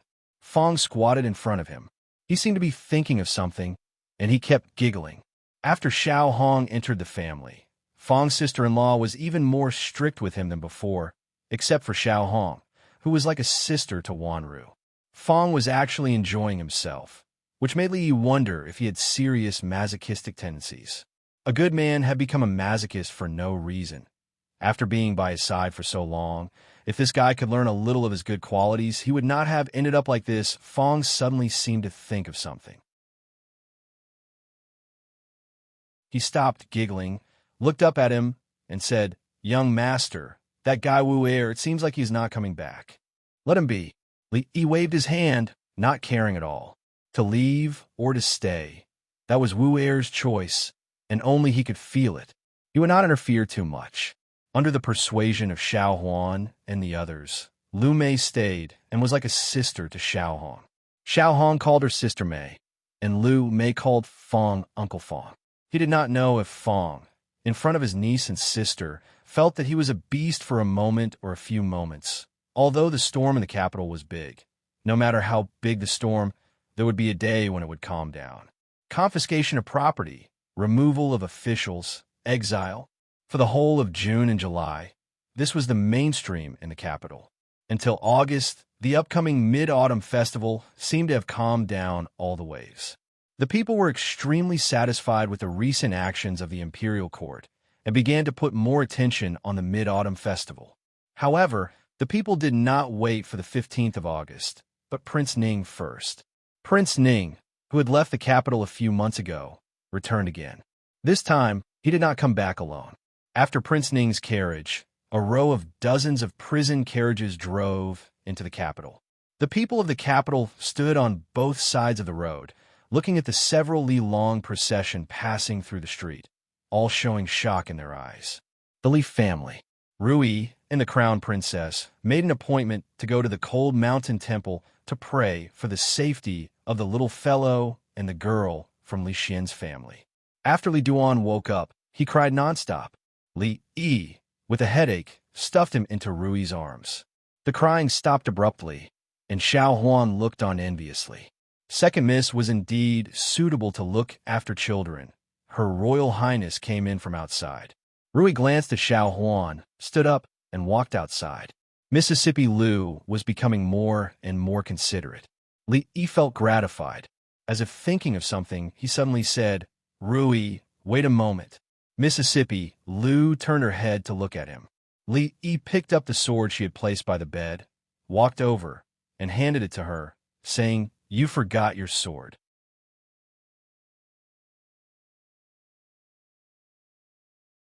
Chapter 928.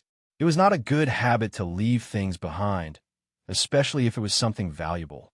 It was better to carry it with you. Based on how much Mississippi Lu liked autumn water, if this sword was lost, how sad would she be? Fortunately, she usually left it at home by his side. If she left it outside, it would be hard to find it again. Now that the morals of the world were deteriorating, people's hearts were not what they used to be. Not everyone could pick up a sword without concealing it, and it would be hard to find it again. So Li needed to help her form a good habit again. Seeing that she was stunned, he grabbed her arm, put autumn water in her hand, and said, "Remember, don't forget next time." After Mississippi Lu and Xiao Huan left, Mingzu walked over and closed the door. Li took a few steps back and immediately became vigilant. Why did she close the door when they were talking nicely?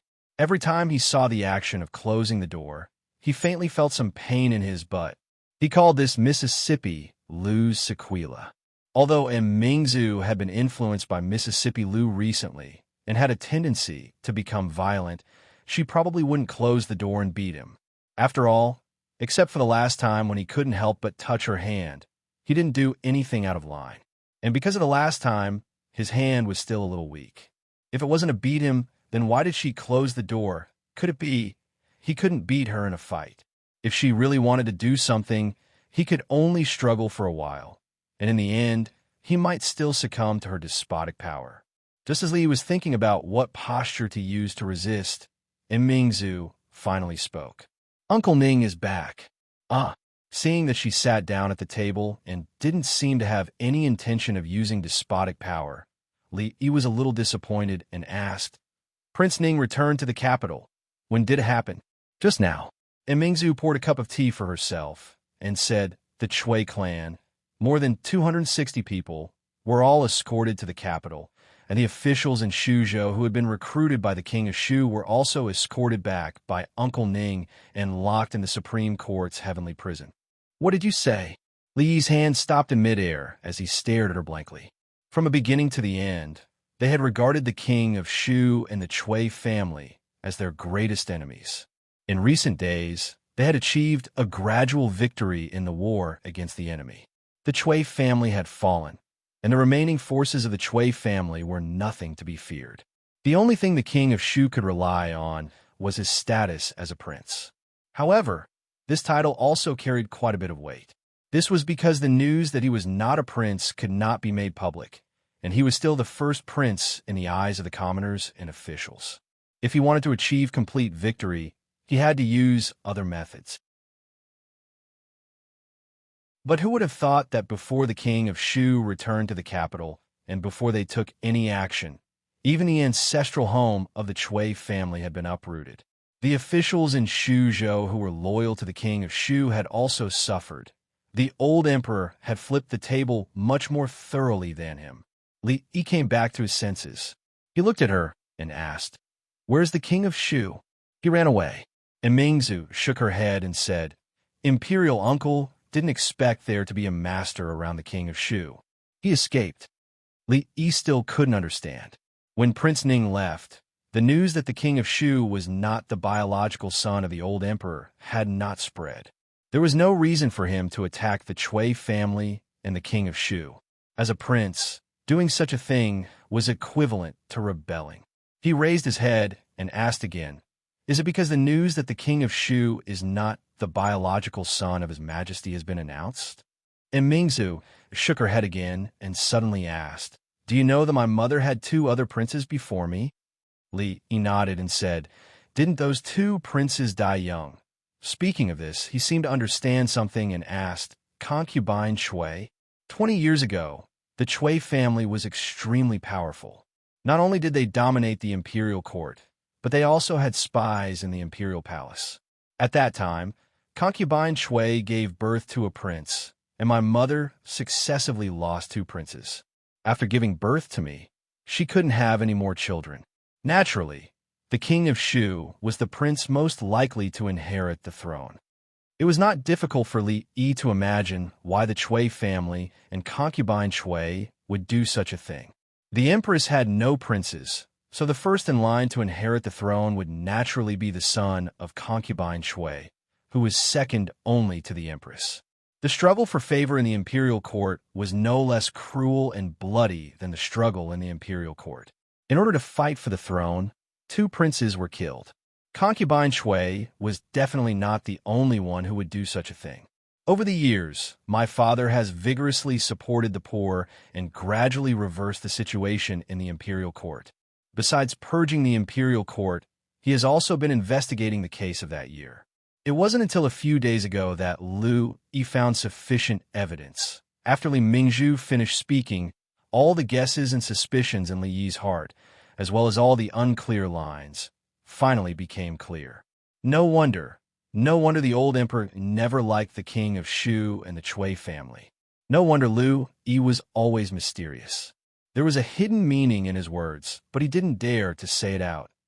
No wonder the king of Shu, as the eldest son of the emperor, had never been conferred as the Eastern Palace. No wonder he and Mingzu felt that the old emperor and Prince Ning were hiding something from them. No wonder before they knew that the king of Shu was not the biological son of the old emperor, they felt that he was not the biological son of the old emperor. Even without the matter of the king of Shu, the Cui family wouldn't have the last laugh, because there would always be such a knife waiting for them on the road ahead.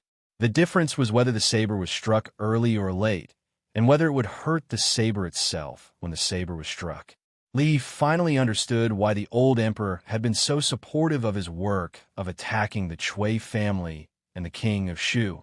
Because over the years, under the efforts of him and Mingzu, the power of the Cui family had gradually weakened. Until a few days ago, the Cui family had almost become a commander without an army. It was as easy and effortless as cutting tofu. He thought for a while and asked again, "What about the matter of the king of Shu?"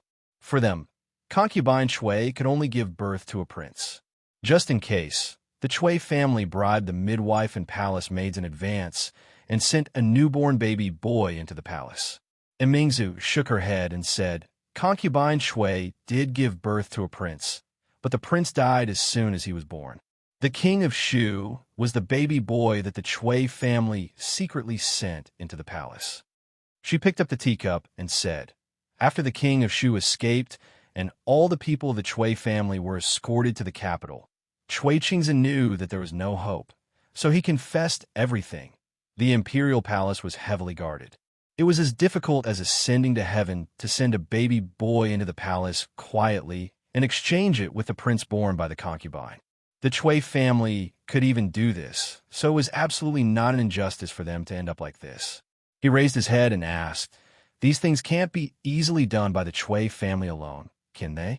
After today, how many people will be dealt with in the capital?" Mingzu put down the teacup and said, "Those who should be dealt with have been dealt with." Li was puzzled for a moment, but he understood immediately.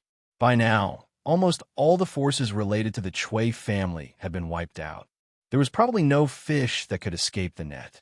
He had thought of many possibilities before, But he didn't expect the truth to be so complicated. This time, the Chui family had completely fallen, and their forces in the court had been completely purged. The king of Shu also couldn't wait for him to return to the capital. He looked at Imingzu and saw the confusion in her eyes. Without the Chui family and the king of Shu, they had no opponents. What should they do now? Life suddenly lost its direction, just like a salted fish that had lost its dream. In the courtyard, Mississippi Lou was wiping the tears in her eyes and glancing at the closed door from time to time.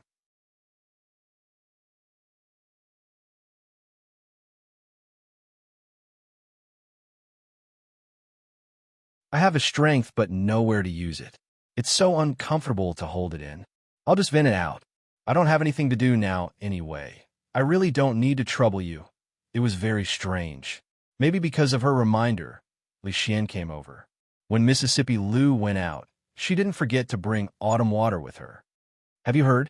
The entire Chui family has been escorted to the capital. Looking at his excited and shocked expression, Li nodded and said, I heard. Imingzu just told me. Why? You don't even know what your father has done? Li Xian shook his head and sat down to drink a cup of tea. He said, Father didn't tell me when he left. How would I know? After saying this, a curious expression appeared on his face. He asked, What should we do next? Li was puzzled. What should we do? The Chui family has fallen, and the king of Shu has fled to escape punishment. This is our best chance. Li Xian looked at him and frowned. Take advantage of this opportunity to rope in the court officials and befriend the family of generals. Let Mingzu move forward. He looked at Li Yi and asked with some dissatisfaction, How can you be a military advisor if you don't seize this kind of opportunity? Li Yi had discovered a long time ago that Li Xian was absolutely warm-hearted. If Mingzu was the calm emperor, then he must be the anxious eunuch by the emperor's side. It was a pity that when it came to being an emperor, those who should be anxious were not anxious. It was useless for those who should not be anxious to be anxious. Li shook his head and said, Why don't you talk to Mingzu? Mingzu only listens to you. Li Xian took another sip of tea and looked at him. He asked, Sit down and talk. Are you tired of standing? Li rubbed his butt and said, It's okay. I like to stand. These days, the capital was in a constant state of turmoil. Drama after drama was played out. Families fell one after another and rose up, including the Chui family, the Qin family, and the Chun family. They were either destroyed or declined. The degree of excitement was so great that even the news show and the brothel couldn't compare to it. Compared to these shocking things, the fact that the Qin family's young Duke Qin had absconded out of fear of punishment for kidnapping a woman and had yet to be arrested and brought to justice was not so important. These days, the Qin family was much more deserted. It was not only because autumn had arrived and the leaves had withered and fallen, but also because the world had become desolate.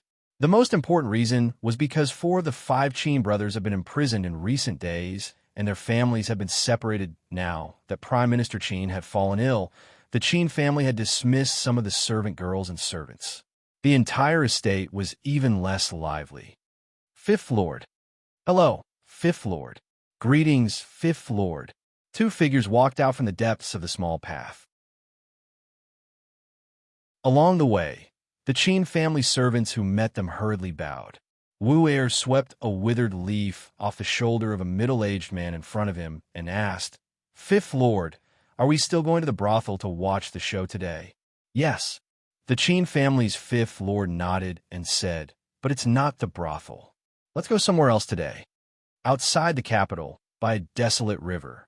The river was overgrown with weeds, and few people were there. The reeds were as tall as a person. A broken wooden boat was anchored there. No one knew how long it had been there. In the canopy of the wooden boat, a person lay limp there like a puddle of mud.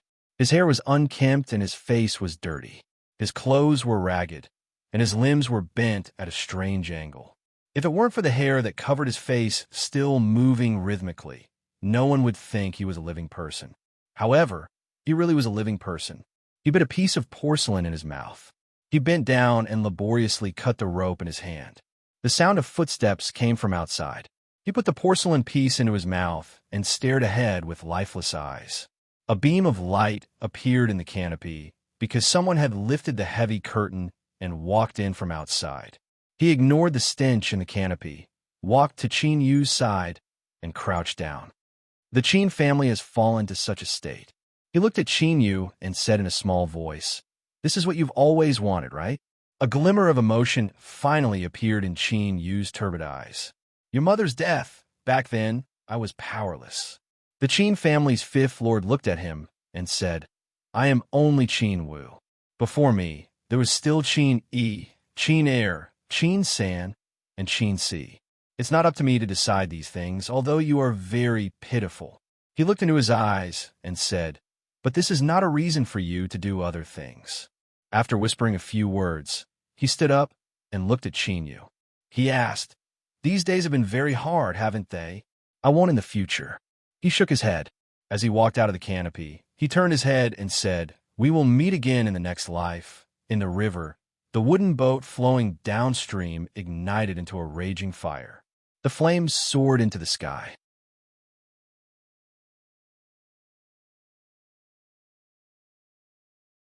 Chapter 9:30.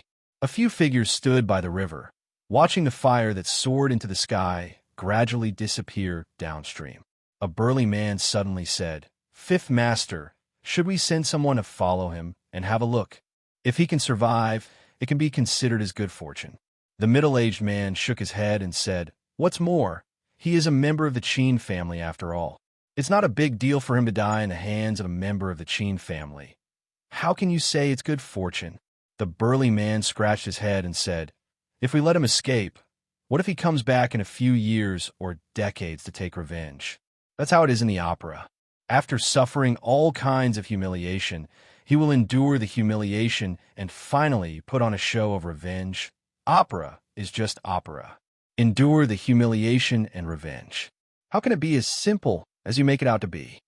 The burly man scratched his head and said, "Why do I feel that this kind of trick has appeared in more than just opera?" The middle-aged man thought about it and said, "Let's send someone to have a look." The Supreme Court's prison. There were many prisons in the capital city. Ordinary criminals could be locked up in the prisons of the county government and the prefectural government. Only when there were major cases or extremely vicious criminals would the Ministry of Justice take action. If the case involved officials and nobles in the capital city, it would usually be handed over to the Supreme Court. The people involved in the case of the Chui family and the King of Shu were locked up in the Supreme Court's prison. In front of the Supreme Court, the Chancellor, who had just received the news, hurriedly came out and bowed. "Your Highness, Your Highness, Your Highness," and Lord Li, "At ease." "Thank you, Princess." Li Yi and the other two did not come to the Chui family to laugh at them. Although Chui Qingze had confessed all the crimes, many details of the case still needed to be investigated. Li Yi and the others just followed Lu Yidong to have a look. After all, the Chui family was locked up in the prison, an opponent they had been fighting against for years. In the prison, there was a lot of wailing. When they passed through the prison, the sound was even more ear-piercing, as if it was going to pierce through their eardrums. It was only when they entered the innermost cell that the voices gradually became softer. Chui Qingming, who had just taken over the Chui family, was no longer as high-spirited as before. He was wearing a white prison uniform, his hair was disheveled, and his face was dirty. He was chained to the cell. When the cell door opened, he raised his head to take a look, but quickly lowered it again. There was no expression on his face. Chui Qingming was a sinister and ruthless person. In order to achieve his goals, he would not hesitate to use any means.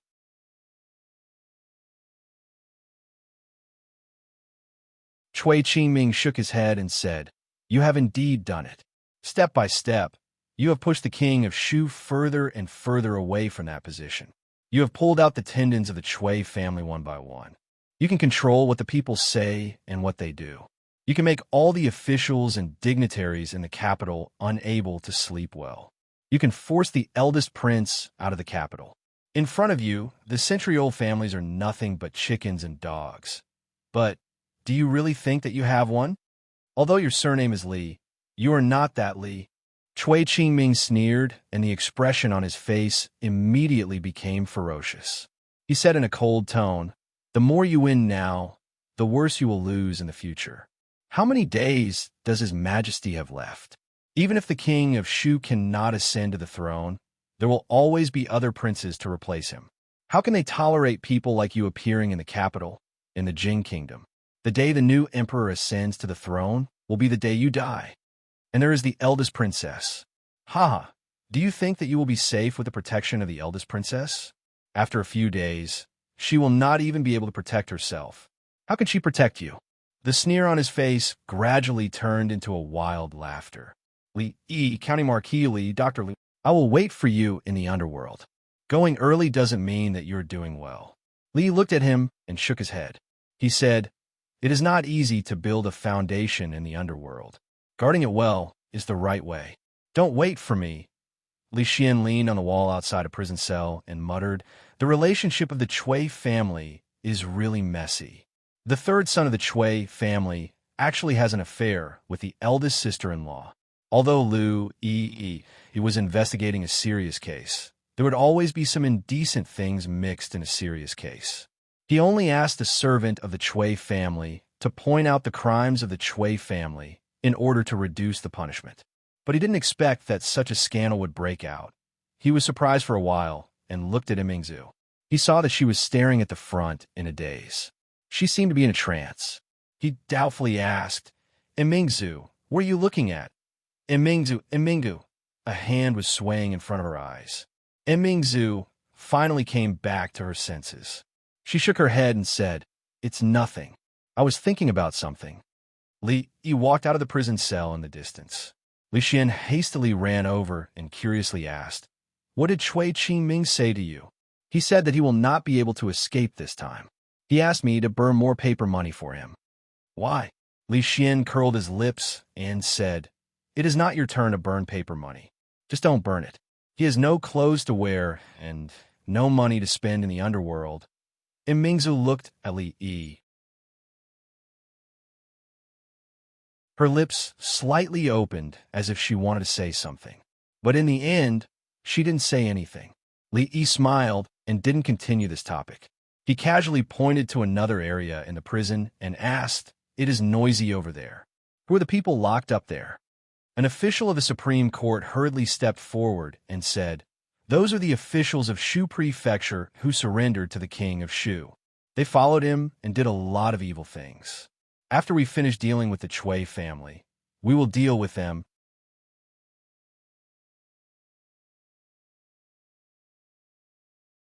Chapter 9:31. The case of the Chui family and the king of Shu was the most influential and large-scale case in the Jing kingdom in the past few decades.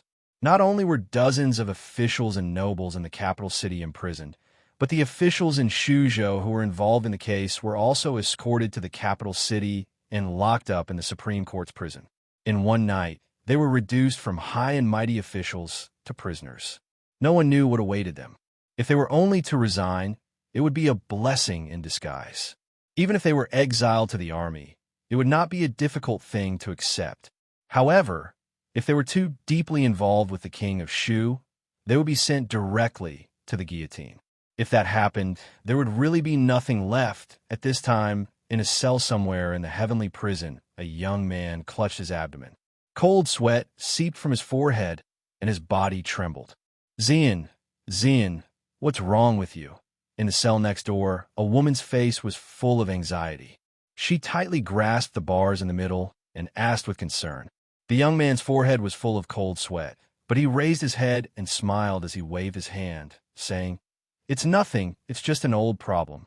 The woman looked at the young man who was sweating profusely, turned her head, and with a thud, she knelt down and said in a hoarse voice, Sir, Zian's stomach is not good. Please don't give him moldy food anymore. The officer looked back and said expressionlessly, it's already come to this. Why are you still being picky? The woman weakly collapsed to the ground. In another cell, someone disdainfully mocked. This is the Supreme Court's heavenly prison. If you want to eat well, I'm afraid you'll only get that last meal. In the Jing kingdom, no matter where the prison was, there was an unwritten rule. Before the execution, prisoners could enjoy a sumptuous meal, known as the last meal. This was in the hope that the prisoner could eat his fill and be reincarnated into a good family in the next life. The moment the prisoner ate the last meal, it meant that the prisoner was not far from the execution. As soon as that person's mocking voice fell, the sound of iron chains being lowered suddenly came from the door of a cell. A few prison guards opened the cell door and moved a set of tables and chairs in. Then someone brought in wine and delicacies. The smell of the wine and dishes could be smelled from far away. 8 dishes and 1 soup. The prisoner who had spoken just now counted and fell to the ground weakly. This aroma was not something that the moldy and rancid food they usually ate could compare to. Under what circumstances would the prison give the prisoners such preferential treatment? The last meal, this was the last meal. The last meal for the Jiang County lieutenant had arrived. Could it be far from theirs?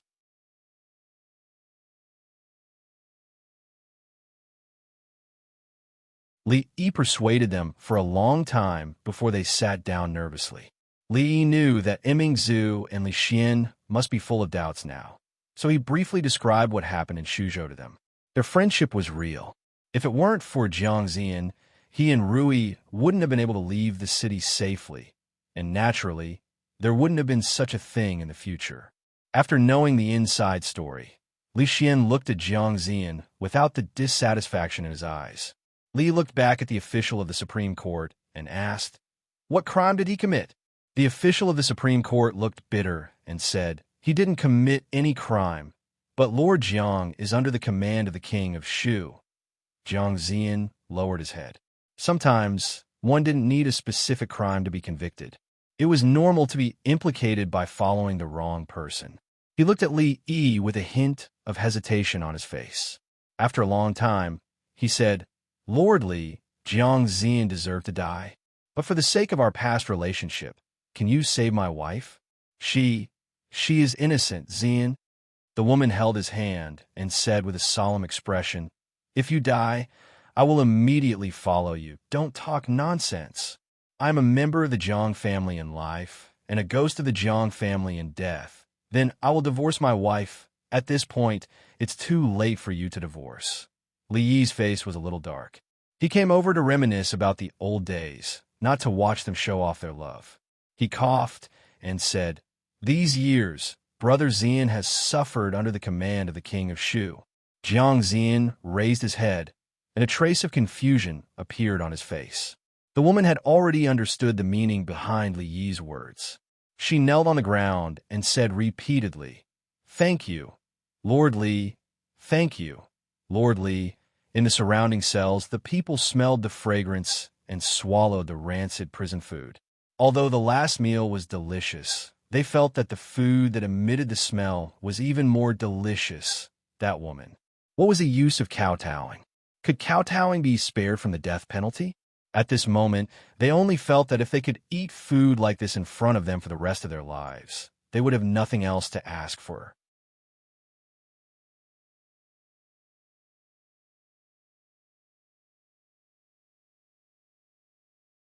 Even the cell was surrounded by curtains that could be drawn down at any time.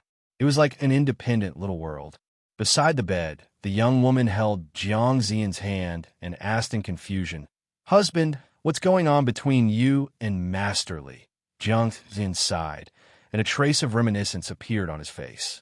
He said, "It was an autumn day 3 years ago. I had just become a jinshi. I was full of passion and high spirits. That day, Prince Ning held a banquet in his manor and invited all the jinshi of Qing in prefecture. Then I met him, and then I was sent to the remote Shuzhou." Jiang Zian sighed and murmured, "It's either a blessing or a misfortune. It's really hard to tell." In the other cells, everyone looked at the isolated area with envy. He really didn't expect the Supreme Court's heavenly prison to be so attentive. Not to mention the sumptuous last meal, there was actually such obvious preferential treatment. There was food, a bed, and a woman. This didn't seem like a prison. However, thinking that this might be his last day of enjoyment, no one envied him anymore. It was just a temporary happiness. Maybe tomorrow, he would have to face a knife on his head. They just put their ears to the wall and listened quietly, and listened. Li Yi still had to collect evidence with the people of the Supreme Court. These days, they ate and lived here. Li Yi and the other two went around the heavenly prison and walked out of the Supreme Court. The king of Shu ran away, and the Chui family is finished. It's really hard to accept. Li Xian sighed and asked, Mingzu, what should we do next? Mingzu walked with her head down and didn't respond. Li Xian looked back at her. Mingzu. Mingzu came back to her senses and looked at him. She nodded and said, Yes, you're right. Li Xian was stunned and asked doubtfully, What did I say just now? I still have some things to deal with. I'll go back to the palace first. Mingzu said and strode away. Li Xian looked at her back and touched his chin that didn't have a beard. He said, She has something on her mind. Li Yi counted on his fingers and said, Women have a few days every month. She'll be fine in a few days. Li Xian didn't continue this topic. He suddenly asked, Has your butt healed? Li looked back at him and said with a frown, My butt has always been fine. I saw it when I went to your house the other day. He shook his head and looked at Li Yi. He said pitifully, I think, compared to you taking her down, it'll be easier for her to take you down. Yunqi village was a village dozens of miles away from the capital. It relied on the mountains and the rivers. Yunqi village had its back to the mountains and water. The villagers mainly made a living by fishing and farming. Occasionally, they would go into the mountains to hunt and walk dozens of miles to the market in the capital to exchange for money.